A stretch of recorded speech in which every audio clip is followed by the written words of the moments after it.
بسم الله والحمد لله والصلاة والسلام على رسول الله وعلى آله وأصحابه ومن تبعهم بإحسان إلى يوم الدين وبعد. السلام عليكم ورحمة الله وبركاته.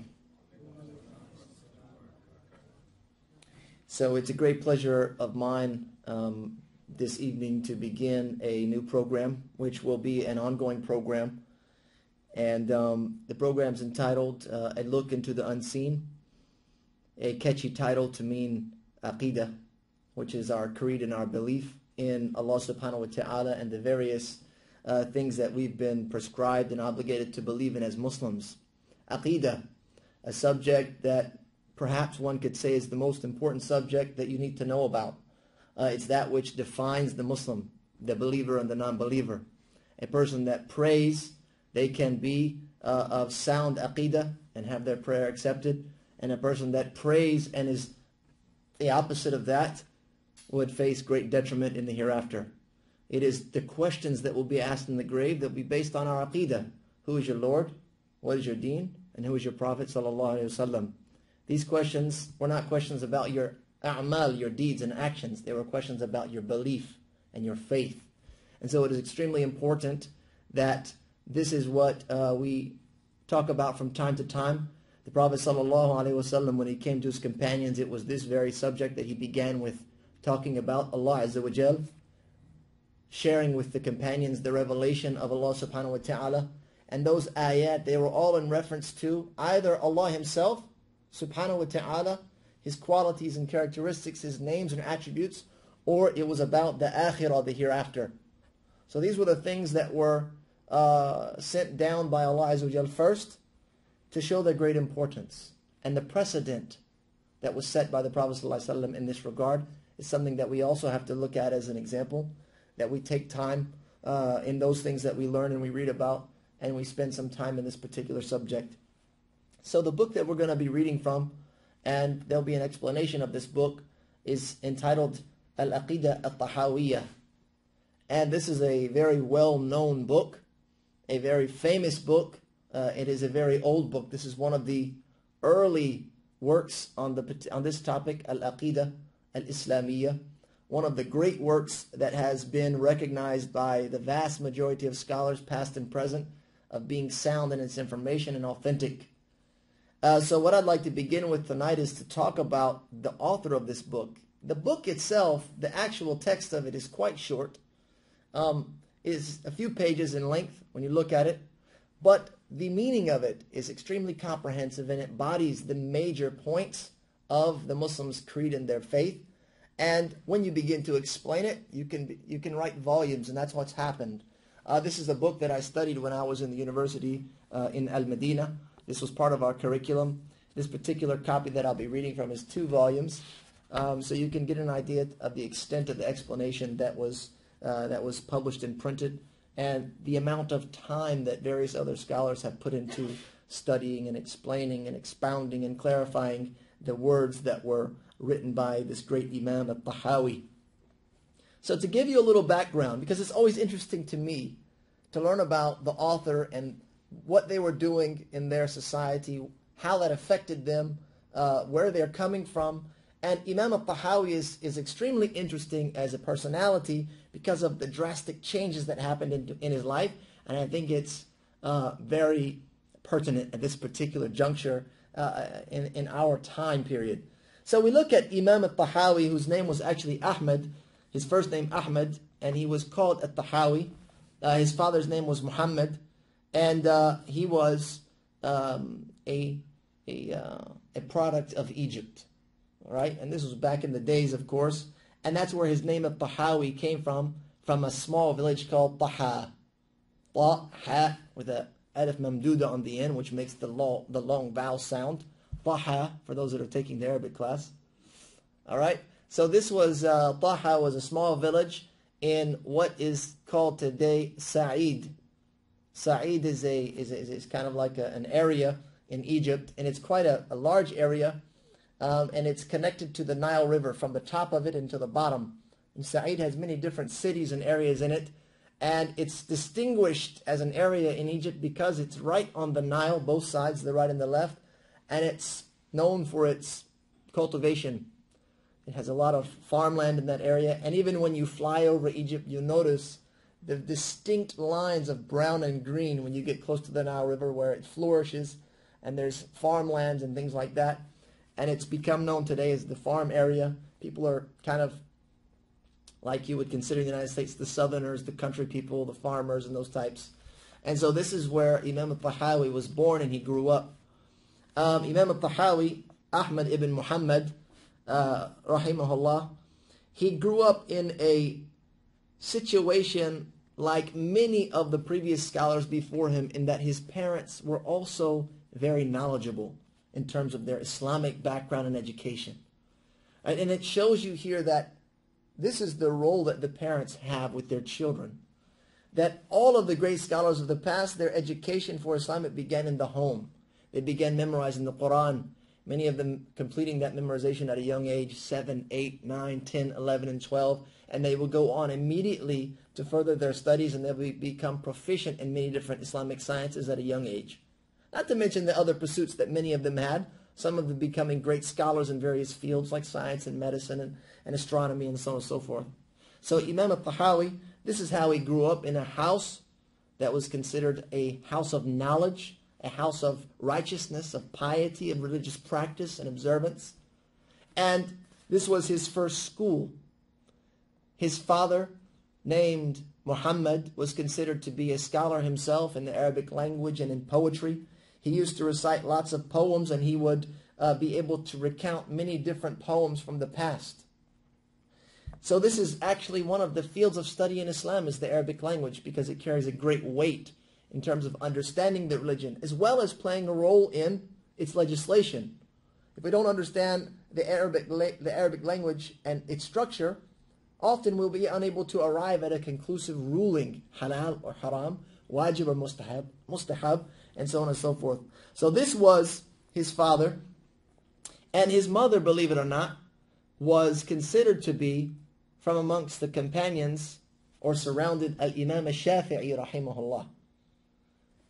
Strangely enough, because Imam At-Tahawi, as you'll see in this brief portrait of his life, was a Hanafi. He grew up in a household that was Shafi'i. And Imam Shafi'i rahimahullah, he was born not in Egypt.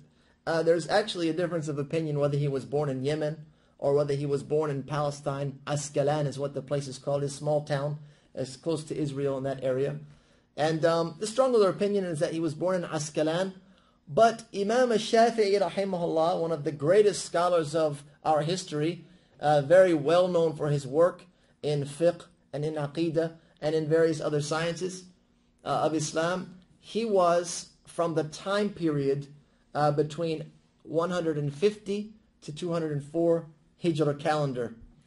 And it was around this time that Imam Shafi'i witnessed one of the greatest trials that the Muslims of that era, and it continued on until today, would face. And that was when philosophy from the outside, from the Greeks and the likes of them, began to seep into the Islamic ideology. And that the philosophy of the Greeks, it was translated into Arabic. Now this was something that the companions of the Prophet ﷺ themselves were not exposed to, because at that time the Arabian Peninsula, it was preserved in terms of its dealings with the outside world, dealings with these other types of subjects. It was very limited. But now during this age when things began to expand in the Muslim Ummah, they began to translate other fields of study into Arabic. And so this philosophy began to seep into the aqidah of the Muslim. And so this affected not only some of the scholars of the time, but particularly the rulers. And this was detrimental to the vast majority of the Muslims, as the rulers, they had the authority to change and to force upon people their belief. And so Imam Al-Shafi'i rahimahullah, he saw that this was happening during his time, and the Khalifa at the time was named Al-Ma'mun, and he was affected, extremely affected by this philosophy, to the point that he believed that the Quran was a creation, that it was not the speech of Allah Azza wa Jal, but it was something that was created. And what that in turn does, it is a chain of thoughts and beliefs that lead you to negating the qualities, the characteristics, and the names and attributes of Allah Azza wa Jal. If you say that the Quran is created, then that means the words in them, they are a creation. And the reason that they say that is because they want to negate the fact that Allah subhanahu wa ta'ala speaks. Because speech is a quality of human beings. And so these philosophers, they began to go in extreme, to the extreme left or to the right, however you want to say it, in trying to negate those qualities of Allah subhanahu wa ta'ala. كَلَّمَ اللَّهُ مُوسَى تَكْلِيمًا. Allah subhanahu wa ta'ala says, and He spoke to Musa, takliman, giving us an emphasis here that He actually spoke with words, that Allah subhanahu wa ta'ala speaks. So this is something that was revealed in the book. So anyway, to make a long story short, Imam Shafi'i rahimahullah, he saw that this was happening in a society. It was beginning to become an epidemic, in that this leader, Al-Ma'mun, along with his supporters, or I wouldn't say supporters, but along with his shayateen that were whispering in his ear, gaining his attention and recognition, he began forcing the scholars of that era, of that time and that location, to now say that the Quran was created. And this was called the Mihna, the great test, Al-Mihna. And Imam Ahmad bin Hanbal, rahimahullah, alive around the same time, he was the one who had to deal with that the most. Imam Shafi'i, he left. He saw that this situation was very difficult amongst the scholars, having to, some of them even succumb to the pressures of the government, of the leader, the Khalifa, that they would give in. And so, and they were persecuted, they were imprisoned, they were tortured for this. Imam Shafi'i, rahimahullah, he left. Where do you think he went? He went to Egypt. And that's the birthplace of Imam At-Tahawi.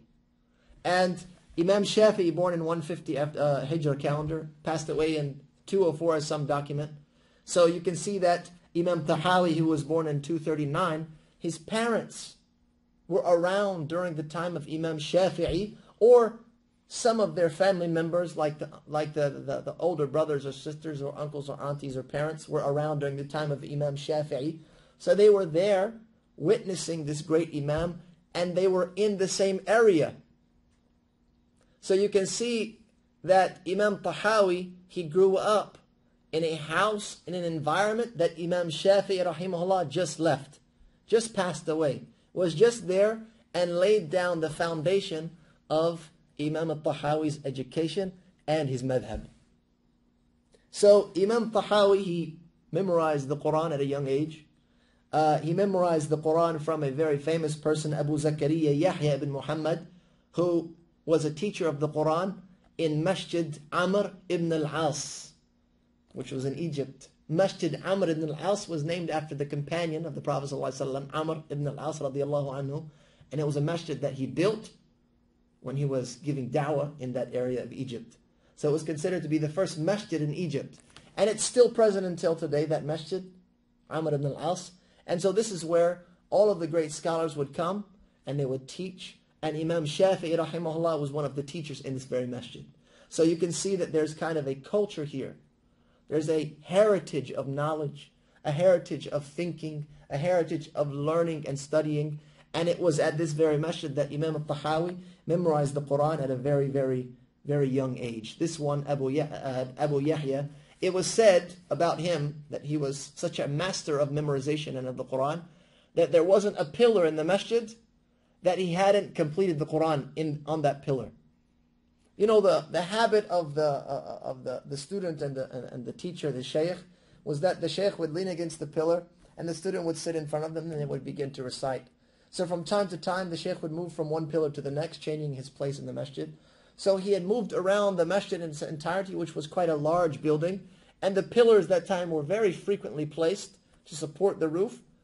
And so he had recited and completed the Quran at every pillar in this masjid. So many people memorized the Quran under this one reciter and hafiz. Imam At-Tahawi, of course, was one of his students. The next teacher that he had was his maternal uncle. His name was Al-Imam Al-Mazani. Al-Imam Al-Mazani was one of the great students of Imam Al-Shafi'i rahimahullah.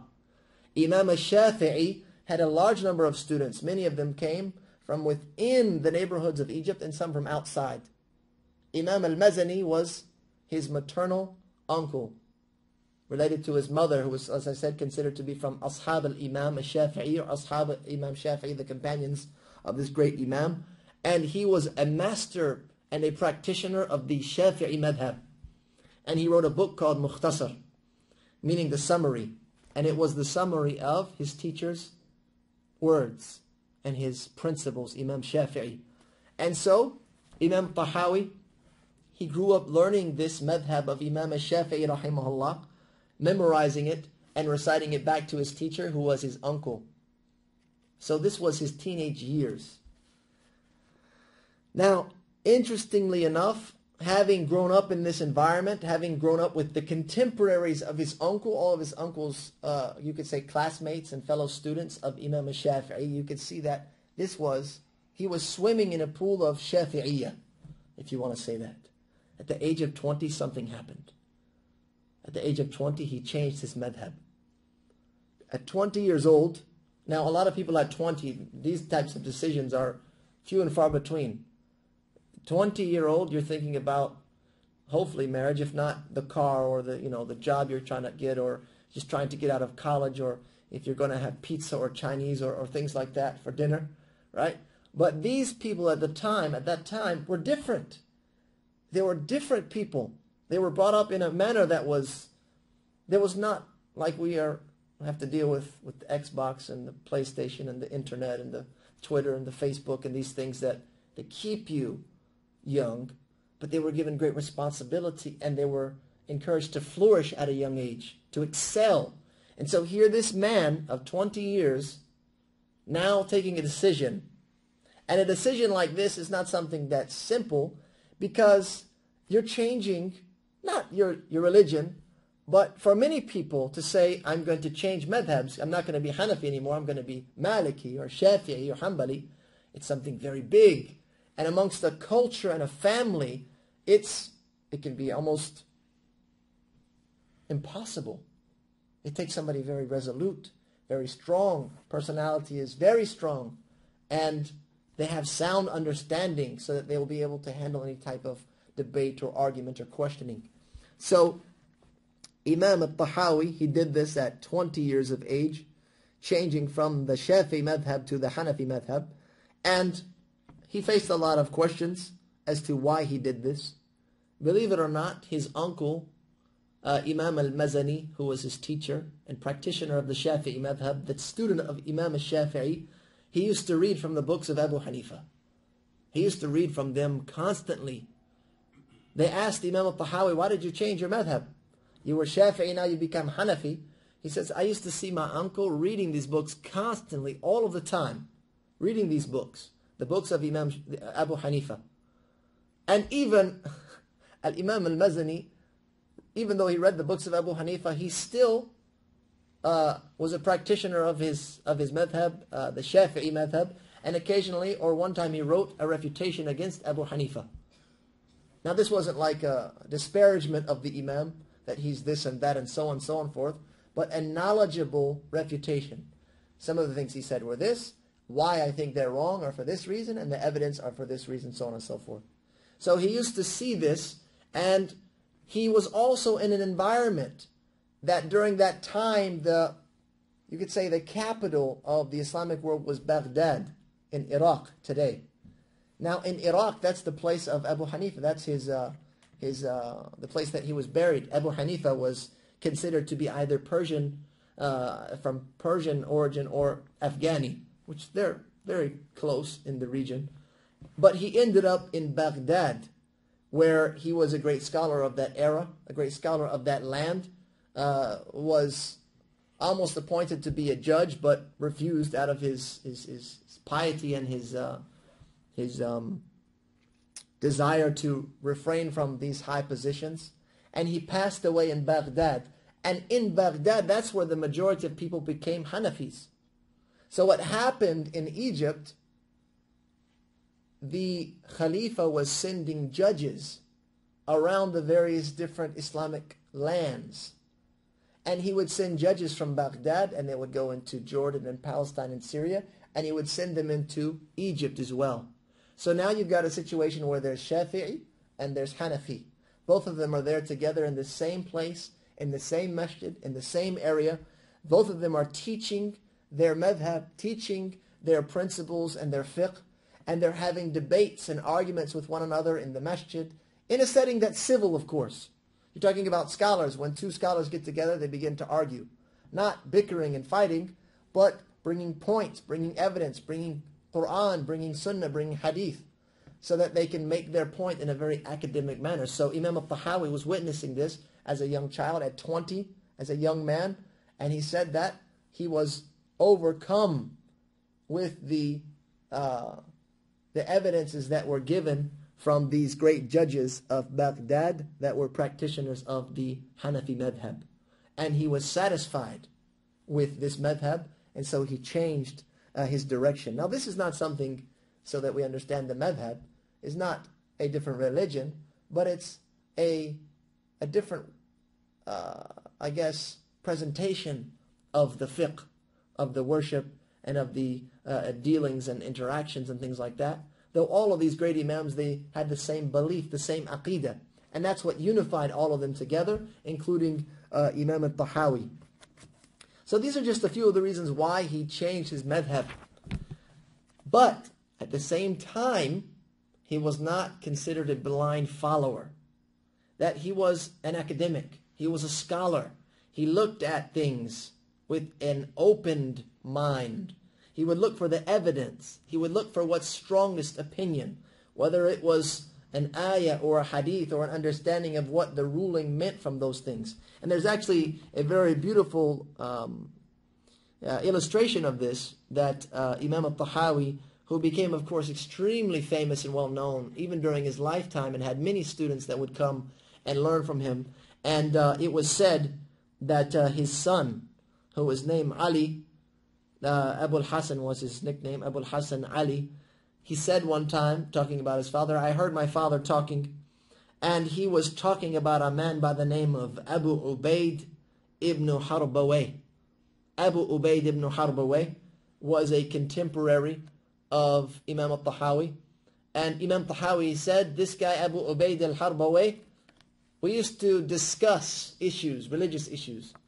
And we would go back and forth, this one and that one. And he was more of the teacher, Imam Tahawi, than the student here. And so Abu Ubaid al-Harbawayh asked me a question, and I responded to him. I answered his question. It was a religious question. And so Abu Ubaid, he said, this is not the statement of Abu Hanifa. This is not from the Hanafi madhab. And so Imam At-Tahawi, he said to him, Ayyuha al-Qadi, oh judge, talking about his friend, you judge. He said, should I say everything that Abu Hanifa said? Should I say everything that he said? And so the man, he said, I didn't take you for anything but a blind follower. I thought that you were a Hanafi to the T. Everything, regardless. He said, I thought you were a blind follower. And he said, can a person be a blind follower other than a partisan? Only a partisan person who has asabiyya, like you see today amongst tribes. This one favors his tribe, even if they're in the wrong. If there was a crime committed by his family member, he would take their side, even if they were wrong. He said, how can somebody blindly follow except that they're a partisan? And then this man, Abu Ubaid al-Harbawayh, he said, or ghabi, or he's not smart. He's foolish in his thinking. That there would be somebody after the Prophet ﷺ that would say something and we would blindly follow it. Only the Prophet ﷺ is the person that we take whatever he says, regardless of what it is. Because he's at that level and everyone else is questionable. There's a question mark there. So here you can see the nature of Imam At-Tahawi. Though he was a Hanafi, he became a Hanafi. He was not to the point of being a blind follower, but was very much into what he was studying and learning. So Imam At-Tahawi has many great works, many great things that he's done in the past, many great books that have been published that are still with us here today. Some of them volumes, 15, 16, 17 volumes of works talking about the hadith of the Prophet ﷺ, a person who dedicated his life to serving the religion of Islam, benefiting the Muslims. He lived I would say a lengthy life, 80-some years, about 82 years. And that entire life was dedicated to studying, learning, and disseminating that knowledge during his era. And it continues on today to be considered a sadaqah jariyah, or one of those types of actions that continue in their reward. Ilmun yantafi'u bihi, knowledge that people benefit from after that. So we ask Allah subhanahu wa ta'ala to make what He has done a great benefit for Him Yawm al-Qiyamah, and as well a continuing benefit for us and our children, inshaAllah ta'ala. So next week we will dive right into the book and begin with Aqidah At-Tahawiyya. Wa sallallahu wa sallam ala nabiyyina Muhammad wa akhiru da'wana alhamdulillahi rabbil alameen.